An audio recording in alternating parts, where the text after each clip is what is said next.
مرحبا. طريقة قفل الملف الشخصي في حسابنا الفيسبوك بطريقة بسيطة آخر تحديث بهذا الفيديو. أول خطوة لحتى نقفل الملف الشخصي لحسابنا الفيسبوك، نفتح على حسابنا الفيسبوك، بنروح للثلاث خطوط من الأعلى، بعدها رح ننزل لخيار الإعدادات والخصوصية، نضغط عليه، رح كمان نضغط على خيار الإعدادات، بعدها رح ننزل بالأسفل بالخيارات، نسحب بالخيارات في عندي الجمهور وإمكانية الرؤية، منها رح يكون موجود عندك قفل الملف الشخصي، نضغط عليه.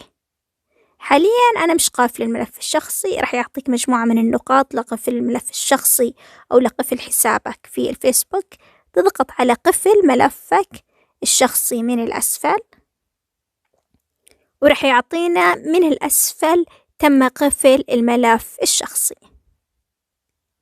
هاي خطوات قفل الملف الشخصي أو قفل صفحتنا على الفيسبوك. في حال كنت قافل صفحتك أو قافل ملفك الشخصي وبدك تشيل القفل، تدخل على الصفحة الشخصية، رح يعطيك خيار لقد قمت بقفل ملفك الشخصي، نضغط عليها. هو رح يعطيني خيارين: إلغاء القفل، رح نضغط على إلغاء القفل، ومن الأسفل رح أضغط على إلغاء قفل ملفك الشخصي. وبهاي الخطوات البسيطة إما تعمل على قفل ملفك الشخصي أو بتشيل القفل على ملفك الشخصي. لأي سؤال، لأي استفسار، فيك تراسلوني حسابات التواصل الاجتماعي أو تكتبوا بالتعليق.